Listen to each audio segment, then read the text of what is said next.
आज का topic G20 है। देखा जाए तो G20 यानी कि एक ग्रुप, G का मतलब ग्रुप है, 20 का मतलब एक संख्या है, अर्थात 20 देशों का एक ऐसा समूह जिसमें विकसित और विकासशील दोनों ही देश आते हैं, और वो भी विश्व के अलग अलग क्षेत्रों के, अलग अलग महाद्वीपों के देश इसमें आपको सम्मिलित हैं। लेकिन इन देशों ने मिलकर के ये ग्रुप बनाया क्यों है? तो G20 के माध्यम से जब भी यहां पर इस तरह का शिखर सम्मेलन आयोजित होता है तो G20 के जो राष्ट्र प्रमुख होते हैं, राष्ट्राध्यक्ष होते हैं, राष्ट्रपति और प्रधानमंत्री होते हैं, वो यहां पर मिलते हैं और भविष्य की कार्यरेखा को लेकर डिस्कस करते हैं। कार्यरेखा कैसी होगी, ये कई मुद्दों को लेकर हो सकता है।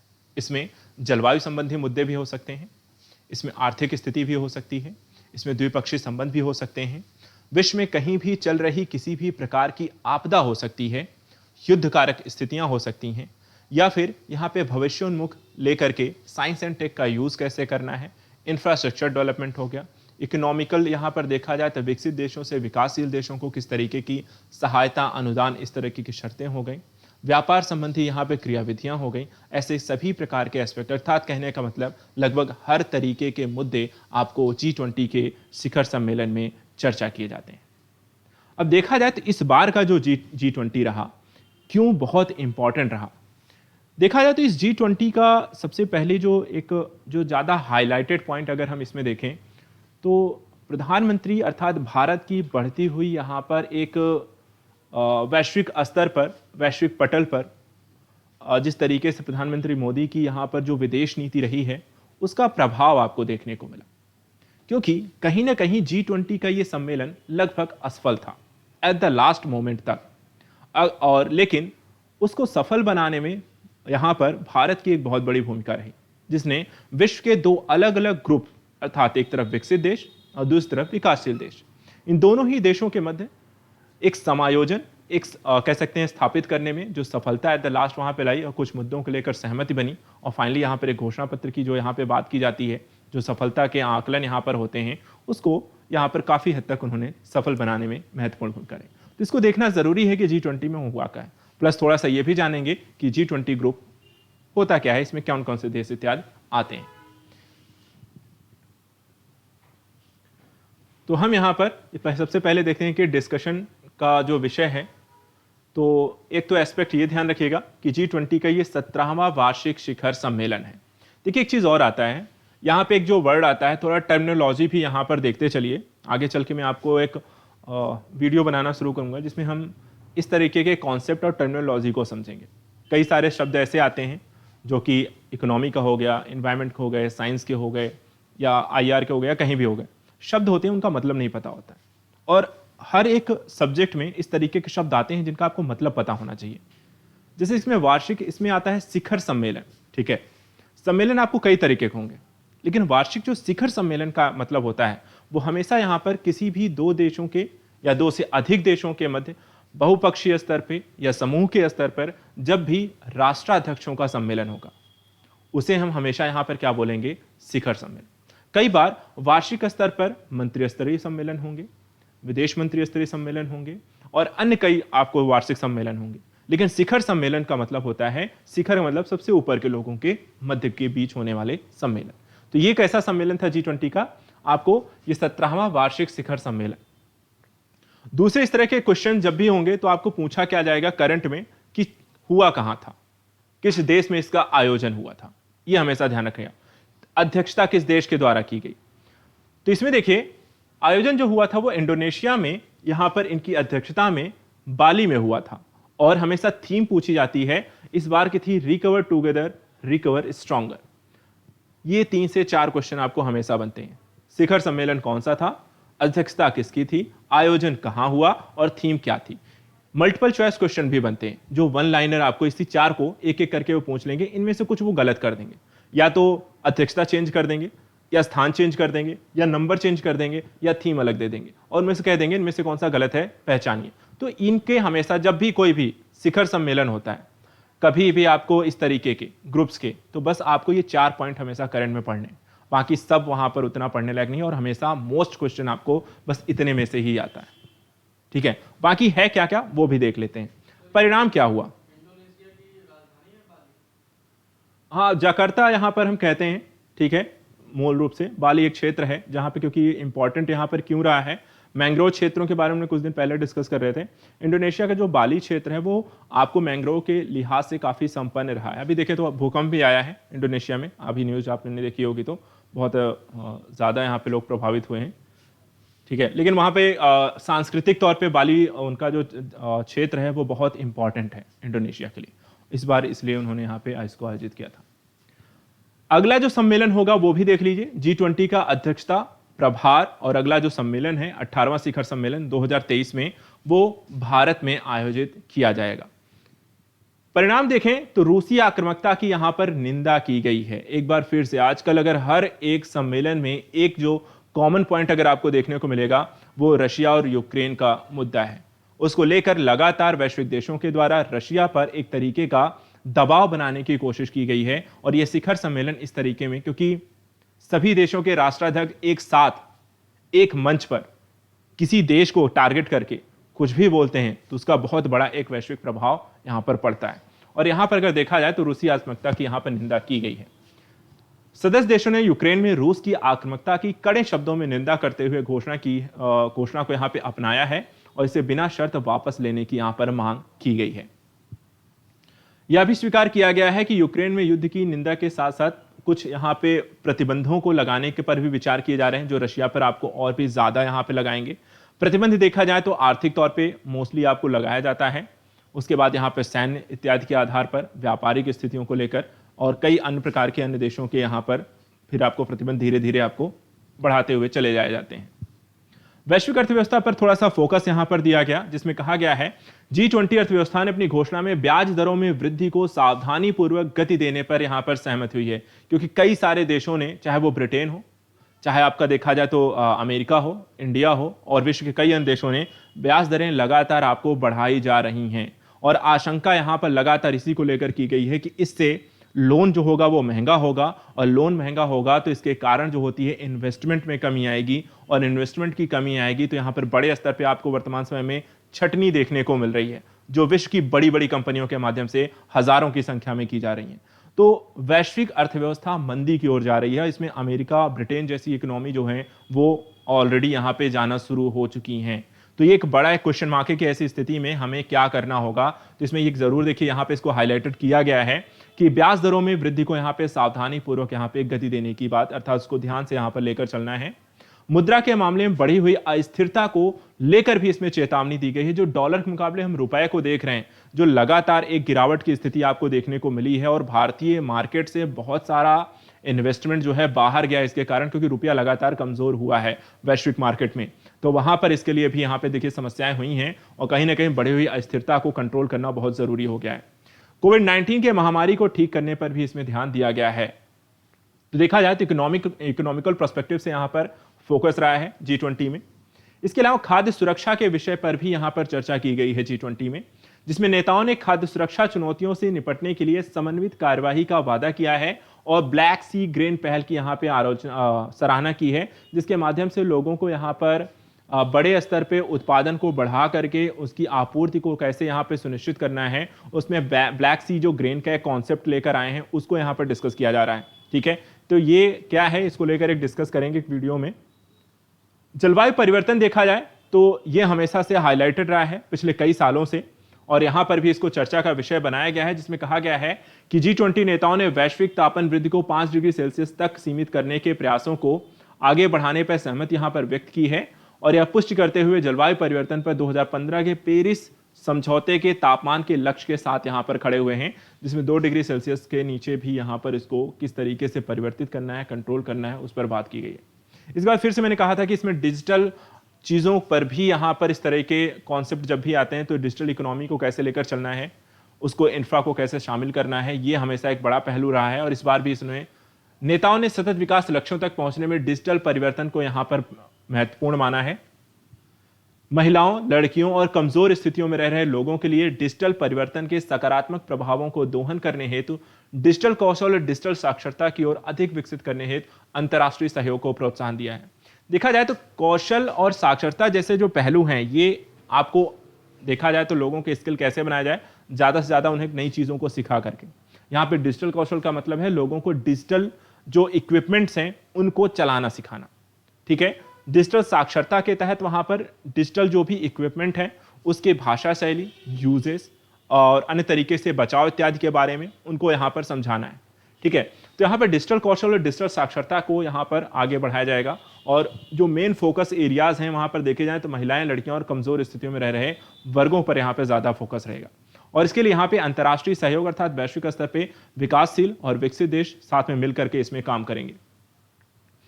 स्वास्थ्य के क्षेत्र में कोविड-19 ने कहीं ना कहीं वैश्विक अर्थव्यवस्था, वैश्विक देशों को इसके लिए हमेशा से झकझोर के रखा है कि कहीं ना कहीं हमें स्वास्थ्य का जो क्षेत्र है उस पर कहीं ज्यादा ध्यान देने की आवश्यकता है। और यहां पर देखा जाए तो नेताओं ने स्वस्थ और स्थायी रिकवरी को बढ़ावा देने के लिए प्रतिबद्धता व्यक्त की है। सार्वभौमिक स्वास्थ्य कवरेज को प्राप्त करने का यहां पे लक्ष्य बढ़ाया है। विश्व बैंक के द्वारा आयोजित महामारी की रोकथाम तैयारी प्रतिक्रिया महामारी कोष के एक नए वित्तीय मध्यस्थ कोष की यहां पर स्थापना करने का स्वागत भी किया है। अर्थात एक तरीके का वैश्विक एक इकोनॉमिकल या कह सकते हैं कि फाइनेंशियल फंड को विकसित करना, जिसमें सभी देशों के द्वारा आपको कुछ ना कुछ यहां पर राशि दी जाएगी और उस फंड का प्रयोग यहां पर विश्व बैंक जो होता है वो इन फ्यूचर अगर इस तरह की कोई भी दिक्कतें आती हैं तो वहां पर उसका प्रयोग करेगा लोगों को दवाइयां, अन्य चीजों की आपूर्ति इत्यादि के दृष्टिकोण से। क्योंकि इस बार ये बड़ी समस्या आई थी कि कहीं ना कहीं वित्त की एक बड़ी समस्या आई थी कोविड-19 के दौर में, किस तरीके से लोगों को वितरित किया जाए वैक्सीन, दवाएं और अन्य सारी चीजों को लेकर के। क्योंकि सभी देश कहीं ना कहीं अपने देश को यहाँ पे प्राथमिकता पहले दे रहे थे और वो दूसरे देशों को बाद में दे रहे थे, जिससे अल्पविकसित देशों के सामने उन दवाओं की आपूर्ति करना, लोगों तक पहुंचाना, वैक्सीनेट करना, ये एक बड़ी प्रॉब्लम देखने को मिली थी। इसके अलावा डब्ल्यूएचओ की अग्रणी समन्वय भूमिका और अंतर्राष्ट्रीय संगठनों के समर्थन के साथ साथ यहाँ पे वैश्विक स्वास्थ्य शासन में अपनी प्रतिबद्धता को पुष्टि की गई है। लेकिन ऐसा नहीं है कि हमेशा देखा जाए G20 के माध्यम से कई अभी भी ऐसी चुनौतियां हैं जिनको इन्हें यहाँ पर बात करने की है, काम करने की जरूरत है, उस पर पहल करने की जरूरत है। जैसे एक तो मुद्दा यह है कि यूक्रेन पर रूस के आक्रमण का किस तरीके का प्रभाव आपको दिखाई देता है, ठीक है। तो इसमें देखिए रूस के द्वारा यूक्रेन पे जो आंकड़ा है वो सबसे जो बड़ी इस तरह की समस्याएं होती हैं वो होती है ये वाला मुद्दा जिसको हम कहते हैं भू राजनीतिक अनिश्चितता। अब ये भी देखा जाए कॉन्सेप्ट है भू राजनीति, इसे हम क्या कहते हैं, किस संदर्भ में प्रयोग होता है। भू राजनीति जहां पर भौगोलिक स्थिति के आधार पर पॉलिटिकल पॉलिसीज को लॉन्च किया जाता है उसको हम कहते हैं भू राजनीति। जिसमें देखा जाए तो रशिया के द्वारा जो यूक्रेन पर आक्रमण किया गया है वो एक पॉलिटिकल एंगल से लेकिन एक भौगोलिक क्षेत्र पर कब्जा करने के लिए किया गया है। किस किस एरियाज को कब्जे करने हैं, उसको कैसे अंदर लाना है, उस एरियाज का क्या इंपॉर्टेंस है, ये यहां पर रशिया को पता है और इसलिए वो रशिया के यूक्रेन के उन क्षेत्रों पर कब्जा कर रहा है। और देखा जाए तो 4 क्षेत्रों पर ऑलरेडी उसने कब्जा कर भी लिया है। क्रीमिया पर उसने पहले भी इससे पहले आक्रमण करके उसे अब से कब्जे में लिया था। इस तरीके के जो युद्ध होते हैं हमेशा जियोपॉलिटिकल होते हैं, अर्थात हमेशा भू राजनीतिक मुद्दे होते हैं। जैसे भारत में देखा जाए तो कश्मीर का मुद्दा एक भू राजनीतिक मुद्दा है, क्या है, एक जियोपॉलिटिकल मुद्दा है। इसी तरह चाइना और इंडिया का जो मुद्दा है वो भी जियोपॉलिटिकल मुद्दा है। इसी तरीके से आप देखें उत्तर कोरिया दक्षिण कोरिया का मुद्दा है, वो भी जियोपॉलिटिकल मुद्दा है। वर्तमान समय में मोस्टली आपको जो युद्ध देखने को मिलेंगे, व्यवचार में या कहीं कहीं विवाद देखने को मिलेगा, वो इसके कारण रहते हैं, ठीक है।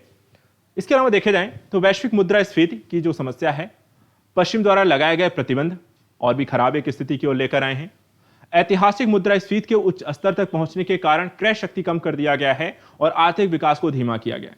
जब भी हमेशा देखिए मुद्रास्फीति यानी महंगाई, जिसको हम शॉर्ट फॉर्म में यहां पर आपको नॉर्मली यूज करते हैं, महंगाई जब भी बढ़ेगी अर्थात एक उत्पाद के प्राइस का ज्यादा होना, कोई वस्तु जो आप खरीद रहे थे 10 रुपए की, मुद्रास्फीति के कारण वो हो सकता है 15 रुपए की, 20 रुपए की। अर्थात आपकी जो क्रय शक्ति क्षमता है, आपके पास वेतन आपका नहीं बढ़ा है, वो उतना ही है, 1000 रुपए मान लेते हैं। 1000 रुपए के में आप सारी चीजों को खरीद फरोख्त कर रहे थे, वेतन नहीं बढ़ी है लेकिन महंगाई बढ़ गई है। क्रय शक्ति क्षमता हो सकता है 1000 में आप वैसी चीजों को कितना खरीद सकते हैं। अगर 10 रुपए या 100 रुपए के मान लेते हैं, कोई 1 किलो आप खरीद रहे थे तो इसे 10 केजी आप खरीद सकते थे 1000 रुपए में। क्रय शक्ति क्षमता कितनी है आपकी कि 10 केजी तक हम किसी चीज को खरीद सकते हैं, एक उत्पाद को। लेकिन उसकी महंगाई बढ़ जाए, मान लीजिए वही 100 रुपए का उत्पाद 200 रुपए में बढ़ जाए, ठीक है, तो आपकी क्रय शक्ति क्षमता कितनी हो जाएगी, वो 10 से घटकर कितनी रह जाएगी, 5 तक रह जाएगी। अर्थात उत्पाद जो आप क्या 10 खरीद रहे थे वो आप 5 पे खरीदने लगे। अर्थात आपकी डिमांड क्या हो गई? कम हो गई। डिमांड कम हो गई, जो उत्पादन कर रहा है वो क्या करेगा? वो भी घटाएगा, क्योंकि डिमांड आपके द्वारा कम कर दी गई है। मार्केट में उतनी डिमांड है नहीं, तो उत्पादन करने वाली कौन होगा? कंपनी होगी। तो कंपनी क्या करेगी? प्रोडक्शन कम करेगी। प्रोडक्शन कम करेगी तो क्या होगा? बहुत लोग लगे हुए हैं, उनकी क्षमता बहुत ज्यादा उत्पादन करने की है, लेकिन अब क्या है? मांग उतनी रही नहीं, उनको कटौती करनी है। कटौती करेंगे, उनका मुनाफा गिरेगा। मुनाफा गिरेगा तो लेकिन उनकी सैलरी वहां पर देनी पड़ेगी, ठीक है? तो वो क्या करेंगे? वो छटनी करते हैं, लोगों को निकालना शुरू करते हैं, जो इस समय यहां पे चल रही है। अर्थात पूरा का पूरा जो प्रोजेक्ट है वो आपको कहां से जुड़ जाता है? मुद्रास्फीति के कॉन्सेप्ट से, ठीक है? हाँ, वो भी जियोपॉलिटिकल एक मुद्दा है, वो उसे अपना बताते हैं, ठीक है? जो दक्षिण चीन सागर वाला पूरा एक मुद्दा आता है, 9 डैश लाइन के तहत ही है वो, और उसको लेकर अंतर्राष्ट्रीय न्यायालय ने वहां पर उसको अमान्य भी घोषित किया, लेकिन चाइना ने उसे मानता नहीं है। उसका एक जियोपॉलिटिकल मुद्दा है द्वीपों के विभाजन को लेकर के, जिसमें एक भौगोलिक क्षेत्र के अंतर्गत क्या एरिया किसको मिलना चाहिए। तो कई बार वो कृत्रिम द्वीपों का वहां पर वो निर्माण भी इसको लेकर कर रहा है। तो एक बहुत बड़ा मुद्दा है, वो बहुत बड़ा एक मुद्दा है, उसको अलग से किसी दिन डिस्कस करेंगे। अगर चाइना से रिलेटेड ऐसा कोई मुद्दा बनेगा तो उसमें बताएंगे, फिर वो पूरा एक कॉन्सेप्ट है उसका। तो यहां पे देखें, बढ़ती हुई मुद्रास्फीति के यहां पे प्रभाव देखिए, तो उच्च मुद्रास्फीति के जवाब में देशों के केंद्रीय बैंकों ने ब्याज दरों में वृद्धि की है, जिसके कारण आर्थिक गतिविधियों में कमी आई है। यूएस और यूके जैसे देशों में मंदी की स्थिति यहां पर आ चुकी है, और प्रमुख अर्थव्यवस्थाओं में मंदी के कारण आपको जो एक विकास का इंजन जिसे हम यहां पर बोलते हैं, जैसे कि चीन जैसी देश में देखा जाए, वहां पे तीव्र मंदी की स्थिति कोविड-19 के बाद से ही लगातार आपको देखने को मिली है। रियल एस्टेट का जो उनका बिजनेस है वो वहां पर चाइना में बहुत तेजी से यहां पर डाउन हुआ है। भू राजनीतिक मतभेद की जो स्थितियां हैं वो भी यहां पर वैश्विक स्तर पे विश्व के देशों के मध्य एक सामंजस्य स्थापित करने में एक समस्या क्रिएट कर रहे हैं। जैसे कि अगर देखा जाए वर्तमान समय में अमेरिका और चाइना के मध्य एक तनाव की स्थिति लगातार रही है, और विश्व की जो दो सबसे बड़ी अर्थव्यवस्थाएं अगर हम देखें तो अमेरिका और चाइना ही हैं। लेकिन अगर ये दो देशों के मध्य भी तनाव की स्थिति है तो उससे व्यापारिक गतिविधियां यहां पे प्रभावित होंगी। टैक्सेस बढ़ाए जाते हैं, जो कहते हैं कस्टम ड्यूटी होती है वो यहाँ पे बढ़ाए जाते हैं। उससे मार्केट पर एक जो होता है कि बैड इफेक्ट आपको पड़ना शुरू होता है। मार्केट में आपको उत्पादों के महंगे होने की स्थितियां होती हैं, और जो व्यापार होता है वो थोड़ा सा आपको कठिन हो जाता है। तो इनके कारण अगर देखा जाए तो ये समस्या आपको लगातार बनी हुई है। दूसरी तरफ यूरोप को अगर हम देखें तो ब्रेक्जिट के निर्णय के कारण ब्रिटेन का यूरोप से अलग होना, और वहां पर यूरोपीय क्षेत्र में व्यापार की स्थिति का गिरावट आना, आर्थिक मंदी की स्थिति की ओर यहां पर उनको लेकर जा रहा है। तो ये तो यहां पर देखा कि वर्तमान समय जो G20 समूह का सम्मेलन का आयोजन हुआ, जो जिस चीजों पर चर्चा हुई है, जो चुनौतियां उनके समक्ष अभी भी वर्तमान में आपको दिखाई देती हैं। लेकिन ओवरऑल एस्पेक्ट से थोड़ा सा हम इनके पहलुओं को अन्य दृष्टिकोण से भी जान लीजिए कि G20 समूह है क्या, इनका गठन कब हुआ था, और इनके सदस्य कौन कौन से हैं। जैसे कि G20 का गठन 1999 और 1999 के दशक के अंत में वित्तीय संकट की पृष्ठभूमि में ही किया गया था, और पूर्वी एशिया दक्षिण पूर्व एशिया को प्रभावित उस समय देखा जाए तो सबसे ज्यादा एक गिरावट का एक बहुत तेजी से एक दौर देखा गया था दक्षिण पूर्व एशिया और पूर्वी एशिया में, जिसे हम कहते थे टाइगर इकोनॉमी उनको बोला जाता था। क्योंकि 90 के दशक में दक्षिण पूर्व एशियाई देशों में, खासकर जैसे आसियान के कंट्रीज हैं, उनका बहुत तेजी से विकास हुआ था, उनकी इकोनॉमी डबल डिजिट में पहुंच गई थी। लेकिन आफ्टर ही सम टाइम वो बहुत तेजी से डाउन भी हुए थे, और कुछ देशों ने अपने आप को देखा जाए, कंपनियों ने वहां की दिवालिया अपने आप को बहुत तेजी से घोषित करना शुरू कर दिया था, और इसके कारण देखा जाए तो वैश्विक अर्थव्यवस्था का एक बहुत बुरा प्रभाव पड़ा था। इन सारी चीजों पर एक नियंत्रणकारी स्थिति को बनाने के लिए और वित्तीय स्थिरता को सुनिश्चित करने के लिए ही G20 लेकर आया गया। G20 में देखें, दुनिया की 60% आबादी, वैश्विक जीडीपी का 80% और वैश्विक व्यापार का करीब 75% शामिल है। अर्थात जो 20 देश हैं, वो 20 देश कितने ज्यादा प्रभावशाली हैं वो इन आंकड़ों से आपको दिखाई देता है कि इन 20 देशों में विश्व की 60% आबादी रहती है। इन 20 देशों में वैश्विक जीडीपी का ये 80% सिर्फ इन्हीं देशों में है, और वैश्विक व्यापार जो भी हो रहा है उसका 75% सिर्फ ये 20 देश यहां पर एक दूसरे के साथ यहां पर कर रहे हैं। बाकी का जितने भी देश हैं वो सिर्फ 25% व्यापार करते हैं। इन 20 देशों में हैं कौन कौन, उनके नाम से भी आपको आइडिया यहां पर लग जाएगा।